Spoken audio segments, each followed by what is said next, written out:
Hey, thanks for coming out for your first longsword class. I hope you had a good time and we hope to see you back. Oh my god, yeah, I had so much fun. I really want to keep up with it. But is HEMA expensive?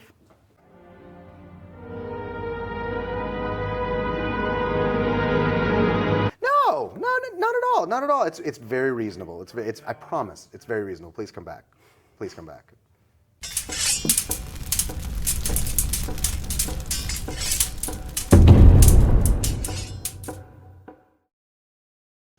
My frugal fencers, my Capofero capitalists. If you've been in HEMA for any period of time, you've probably already realized that this is not a cheap sport. One of the very first items that I'm sure you've already taken a look at is your training sword, and it is definitely one of the more expensive pieces of equipment you're going to buy starting out. If you're into longsword, like many HEMA practitioners begin their journey in, you're probably taking a look at what is called the Federschwert, or feather sword. These long swords are weighted and balanced similar to cutting long swords, but they are made to be more competition friendly with thinner blades and this little thing here called a shilt that protects your thumb from getting slammed into. They have a good amount of flex, so that way when you get thrusted with them, they don't cause any serious injury. And they typically are built to be very impact resistant, so they last for years to come. The average starting price of a Feder is anywhere from $260 all the way up into the $600s and $700s if you're getting something pretty fancy. But other well-known brands such as this Regenyei are typically the standard that you're going to see in tournaments because the feel, balance, and durability all seem to kind of meet in the middle, and you get a very high quality product for the price starting out at around $300. Now, when I first started training myself, I could not afford a lot of this more expensive equipment, so I started out using synthetics like many other HEMA beginners do. But there isn't anything like fighting with steel. The whole reason that most people want to get into competition is they want to hear that steel ring. Now, there are other options out there to get cheaper Feders, such as the VB Feders from Purple Heart Armory, and they start at around $250. Actually, let me check that before I say that. As of today's date, the tournament Feders by VB, or Victor Berbecut, and Purple Heart Armory are $289, not including shipping. They're one of the more well-known distributors of HEMA equipment in the United States. The VB Feders are something we've been using for a very long time. If you want something a little nicer than the VB Feders, you're going to go up to something such as the Regenyei, like I talked about, and these can start anywhere from $299 if you're lucky, all the way up to $350 and even $500 when you get to something nicer. And again, guys, this does not include shipping. In pursuit of finding a Feder that cost even less and had good quality, enough for a student to actually get a lot of use out of, I reached out to a company called Swordier, who is based in Longquan, China. They make a lot of European sharps. However, I saw on their website that they actually carry a Feder and a Techniques Feder, which does not have the shilt. So I reached out to them to see if they would send us one for testing, and they did. But here's the crazy part. This Feder is $209. That's a pretty attractive cost, and it's a great way to get people into the sport because the cost of $209 is not that far off from some of the synthetics that I've purchased. So instead of doing a full in-depth review on the aesthetics and all these different parts, we're gonna go ahead and just put this in the hands of some students and see what they think, come back and let you know if it's worth it.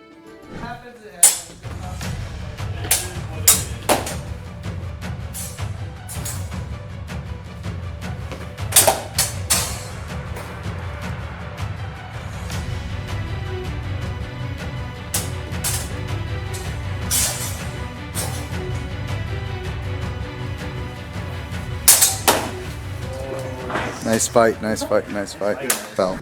Yeah, so I normally fight with this Regenyei Feder, and I was surprised because I know it's a longer sword that I usually fight with, but this one, like, it's a very comparable length from crossguard to tip. The only thing that was very different was the length of the hilt here. Mine's a little longer. Right, which just allows me normally to kind of like get that push-pull action. And then, you know, even if my hand's all the way down, it's just a little less, and I'm gripping right at the pommel. But it was very lightweight blade. Honestly, like, it felt much more lightweight than the Regenyei that I usually use, so it was feeling a little faster. which I definitely liked because, you know, it's always good to land a fast hit. There's honestly not even like burring, I would say, just kind of your usual little deflections. The crossguard seems to have held up decently. The fight that we did, I don't think there were a ton of crossguard hits, but I noticed like I fought with some purple hearts before where you see that deforming on the crossguard. There's a little bit here, but not that much. So on this side, we have a Regenyei Feder. We have the Swordier Feder. All right, Angelo, is it about the same, or is that one stiffer? What do you feel? I would say the Regenyei is a bit stiffer. And if anything, that felt more flexible than the Regenyei? Yeah. Awesome. Okay. First time fighting with the Swordier Feder. It's actually not as bad. I had a little bit of criticism for it when I was doing my review from practicing techniques with no gloves. It does seem to be more comfortable in the hand now that I have the Pro Gauntlets. I would still like to see a longer handle, and I think that faceted pommel would give me some more ability to index the blade a little bit better. But overall, the balance feels pretty good. Pretty good when in the fight. It was fairly easy to move around, and not nearly, it doesn't have nearly as much inertia as the Techniques Feder, which is what I've been using for the last 2 years. So overall, definitely not bad. I would love to see it with those small little implementations and see what they can do next, but it looks like a very promising product.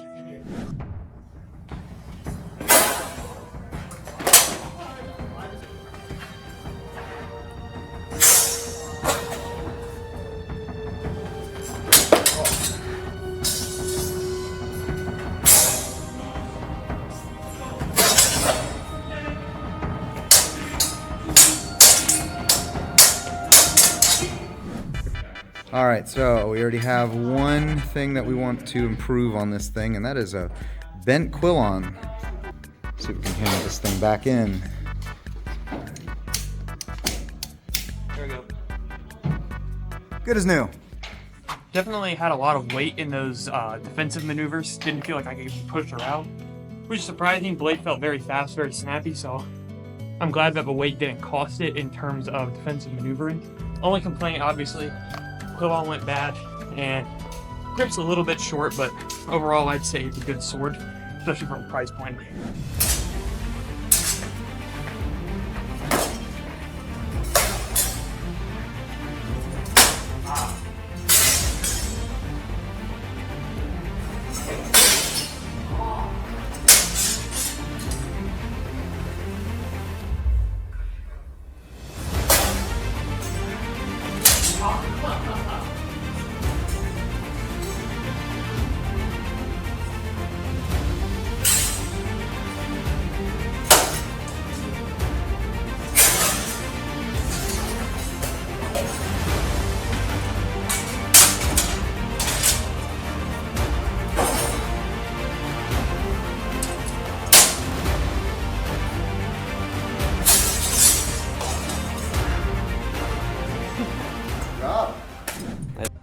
All right, so the Swordier Feder did pretty good. I'm feeling a little bit of wobble. It's smooth. It's like Asmund used it all. So we were using this sword in the first fight against this sword, and if you can tell, the Techniques Feder, the Purple Heart Armory Techniques Feder, way thicker. It's way harder. So this fighting another regular Feder is probably not going to damage it too badly. But we just did 2 matches against a Techniques Feder, and as you can tell, we got a little bit of wobble in the Quillon. Right now, the only issues I'm seeing are with the Quillon construction, and honestly, it's still pretty good. I'm not seeing any bends from that last fight. Just a tiny bit of wobble, which does not happen in our other Feders. So this is one thing that I would love Swordier to address, is just getting the strength and the lockup on that Quillon to be a little bit stronger. Dang, she busted up. Look at that. She busted up. That's what happens when you let your club try out any of the gear. They just tear it apart. They bust moves.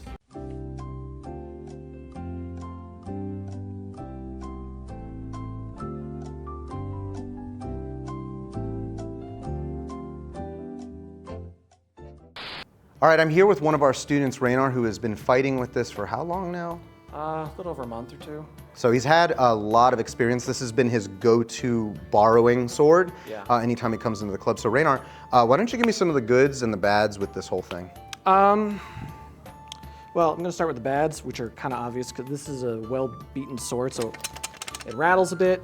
The cordage, as you can see, is a little loose, but you know, as long as you're not gripping the cordage with your offhand glove, it's not so bad.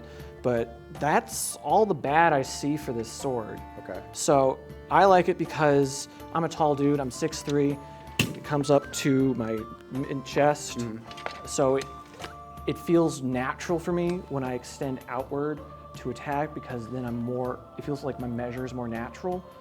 How do you feel about the grip length? Because AJ and a few of the other guys do not like how short the grip is because of the lobster gloves. So when you hold it with two hands, go ahead, try that real quick.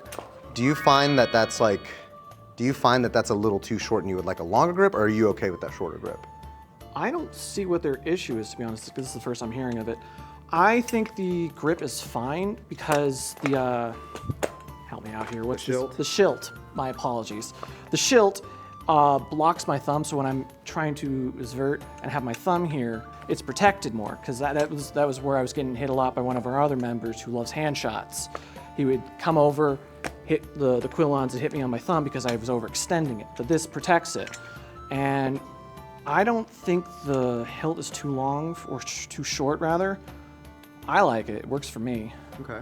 Because have you bought your Feder yet? I have not bought my Feder. You've not bought your Feder yet. So you're kind of in that market where you're looking for price versus reward. For $209, if you were brand new to the sport, would this be good enough for you to get into it? Yeah, I think it'd be a great starter one because I think the shield is very forgiving for newbies because of the thumb placement. 209, yeah, that sounds pretty good. Very cool. Thanks, Reinar. This will definitely continue to be in the arsenal of the club. We'll see if we can keep beating this thing. So, all right, guys, we're gonna go ahead and close out the video. You saw the testimony of multiple students who have fought with this sword for over 2 months. So before we get into the final thoughts of the good and the bad and if this sword is worth it, I do want to say that Swordier has been in constant communication with me, and they have been hearing our complaints about the sword, and they are already in the process of making an improved version, and they're going to be sending it out for us to test and beat up again. That is great customer service and very promising already, so I'm excited to see their revised copy of this sword. But let's go ahead and start with the things we think need work to make this sword reach its full potential. The first one, my personal opinion, is this grip should be a slightly bit longer, maybe 2 inches, just to accommodate for larger gloves such as the lobsters. But even me, I find that if I'm not using a 5-finger glove, this tends to kind of ride close together, and I don't feel like I have the leverage that other people have with their Feders. As for the blade, I don't have any complaints about the blade at all. It has held up to very strong abuse. The tip is still in very good shape. It has good flex. It's the same flex that we find in the VB Feders, which are adequate, so they will be legal in tournaments. The shilt has protected everyone's thumbs as it's supposed to. The problem I have going down from the blade are the Quillons. Number one, you can see a visible gap that it's more of an aesthetic thing that I think may have led to this rattle. So there has to be a way to shim this. We see it in the VB Feders that there is some little metal shim down here, and that's probably why they have that wedged in there, is just to keep this from rattling. Because with time, every Quillon is going to get loose. You are constantly removing material every time there's impact on the sword, but I do think some form of a shimming process is probably going to help this not rattle anymore. The second thing is the heat treat on these Quillons. Against other Federschwert with thinner blades, I haven't seen any problems with the Quillons. You can see that there are a ton of deep cuts and nicks into this thing. This has been hit very hard. However, we did have one of the Quillons deform on this side, and we had to hammer it back into place. That was from fighting a Techniques Feder. I would say that that means that maybe this was put up against an unfair opponent. However, we've had many other Feder brands fight the same swords, and we've never had a Quillon bend. And what that tells me is the heat treat on these Quillons needs to be changed to make it so that nothing can bend this. Because even if it's fighting against normal sized Feders, after a while this is going to wear down and it is going to end up having a catastrophic failure of some kind or bending completely over. So I think a better heat treat on this Quillon is going to serve them well. Moving down to the grip, we already talked about the grip size, but let's talk about the grip cordage. I believe that the cordage used here is a little too soft. It even feels very, very soft. Using a harder nylon cord and an epoxy covering of some kind is going to serve the durability of the grip a lot better. We can see underneath the grip, there is a solid wood grip underneath, which I think is great. It doesn't look like there's any cracks at all. However, this came off because of the type of cordage they're using. There is nothing wrong with a smooth scent stopper pommel. We see this pommel with many other swords, but our personal taste, many of our students would like to see something faceted or even a fishtail pommel on a Feder. I think that that would be really cool. Maybe that's just because we want to be a little fancier. So let's talk about the good. This blade is extremely durable, as we had talked about before. I can rub my hand up and down and there is no burrs, even after over 2 months worth of fighting. So whatever heat treat they're doing on this, it's very impressive. The blade feels very good in the hands. It doesn't feel any different than, say, a more expensive Feder does.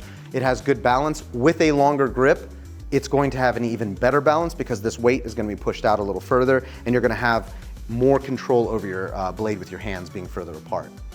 The shield is a good shape. Like I said, it has protected our fingers. I've had a lot of binding experience with this. I've never had my thumb hit, which is great. The Quillon length, I think, is good. I would love to see a longer version. I think that'd be really cool to have a longer Quillon version and maybe something, an option to have ring guards put on or even a complex hilt if Swordier is willing to make something like that.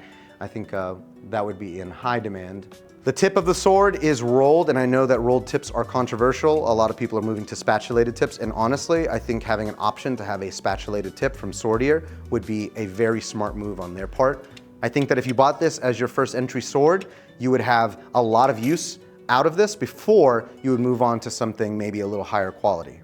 Guys, if you like content like this, please check out our website at www.historicalfightingarts.com. It shows all of the classes we teach weekly, a blog, and we also sell some really cool merch to help you tell the world that you love swords.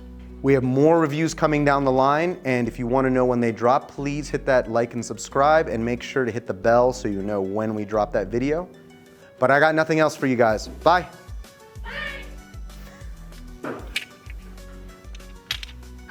All right, perfect. That was good.